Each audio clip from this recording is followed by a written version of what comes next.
If you're wondering, how does this tie in with my channel about books? As you can see here, astronomy is definitely one of my interests.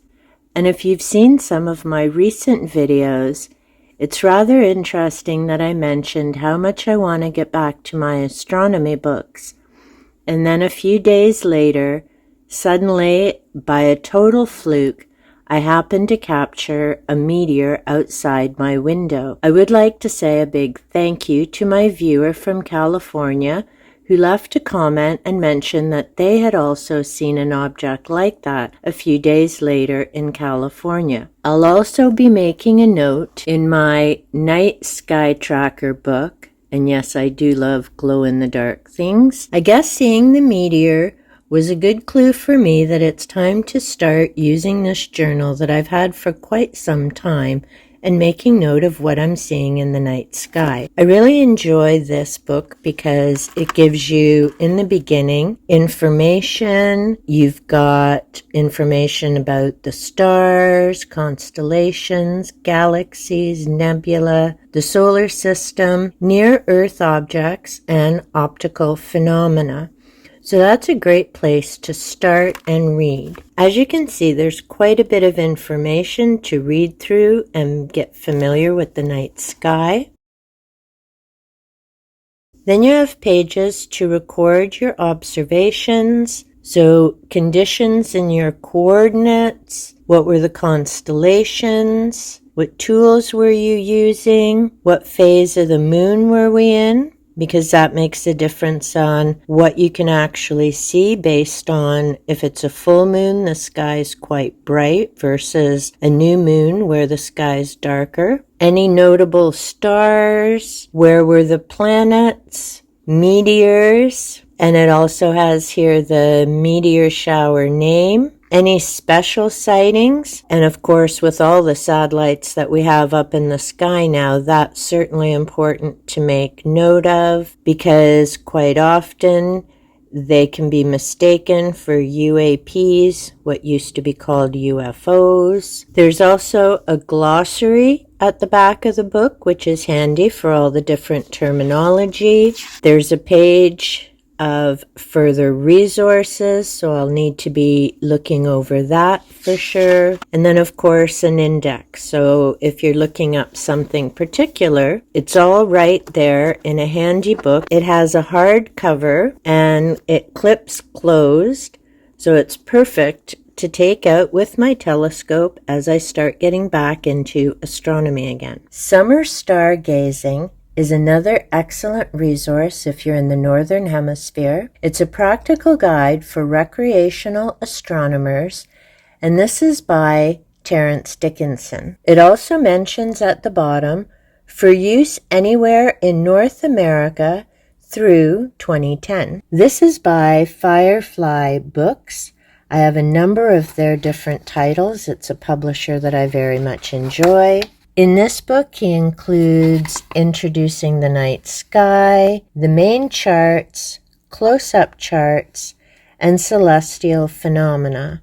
So that includes meteors, auroras, lunar eclipses, the sun and solar eclipses, comets, which is why this would have said until 2010. On page 40, we have the summer triangle. So when you look at this, you can easily identify the stars that you're looking at. It's also interesting. Here is Cygnus, which I mentioned in an earlier video, the book The Cygnus Key by Andrew Collins, and that he talked about this in relation to the pyramids. We have a lot of beautiful photographs, information that's easy to follow and understand. So I definitely highly recommend, even though this is into 2010. My other astronomy books include Outer Space in Your Pocket, A Brief History of the Universe. I really enjoy this brief history series. I've mentioned them before with the Templars and King Arthur. There's a Traveler's Guide to Mars, which is much different than the Mars Mystery that I read by Graham Hancock. So I'm looking forward to reading through this and making some comparisons. I also have a 30-second astronomy. Seeing in the Dark, which I need to read, is by Timothy Ferris, and I started that book a number of years ago, but I never finished it, so I'll be starting at the beginning. Astronomy, the Definitive Guide. That will be an interesting read because there's so many new discoveries and things happening. And this book is from 2003. So there'll definitely be some newer information, because even though it was only 20 years ago, there's so many new things that we've learned and discovered. I have the Star Guide, and I refer to this quite a bit. I enjoy the setup of this book. It lets you know when you can see them, gives you an image of the night sky to make it a bit easier to find, gives you information about the star. This is definitely one of my go-to when I'm trying to find information. The Total Skywatcher's Manual, Astronomy Tips, Telescopes and Other Tools, and Advanced Techniques. So I definitely need to read that. When I was finishing my psychology degree, one of the electives that I took was a course on astronomy. I still have my textbook. I very much enjoyed that particular course because it gave me an update to all the things that have been changing in astronomy since I first became interested in it way back in the 1960s when I first began my interest in this subject. The night sky month by month. I enjoy the setup of this book because it gives you not only information about the northern latitudes, but it also lets you know about the southern latitudes, shows you the sky for the northern latitudes as well as the southern latitudes. It's a great resource for anyone interested in astronomy, and each month begins with information, and it also shows you the different zodiac as well as the movement of the planets. So it's an amazing resource for anyone interested in astronomy. Another book is Exploring Stars and Planets. I have a book on Halley's Comet, 365 Starry Nights. I enjoy this book because it gives you quite a bit of information, not just about the particular constellation or star that you're looking at, but it shows you where to find it, gives you information in terms of the movement of the Earth. I'll be talking more about each of these books in upcoming videos. This one, which I still need to read, Everything You Always Wanted to Know About Crop Circles. This is by Lou Harry. It came in a kit with some templates and grass seeds. I need to find my templates because you could push them out and grow little alien faces and other designs. So it was a cute little set to pick up.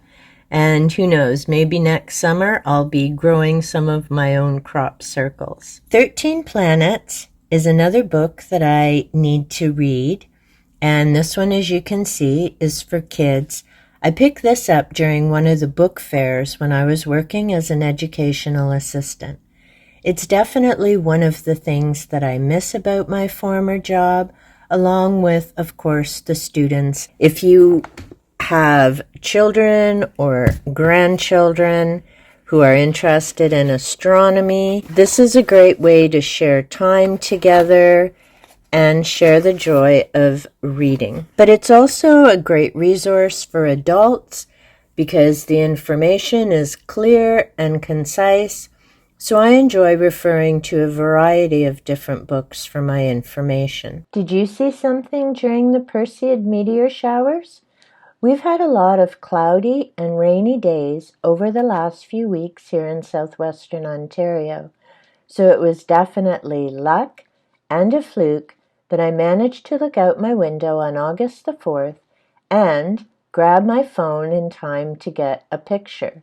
Then I went to the back of the house and got a video. If you enjoyed this video and found it to be of value or interest, let me know in the comments down below, and be sure to give that like button a little tickle, as both of those things help the channel to grow and more people of like mind find me, and helps our community to grow as well. If you're interested in a variety of subjects, be sure to hit that subscribe button and turn on the notification bell so you know when I upload content that may be of interest to you.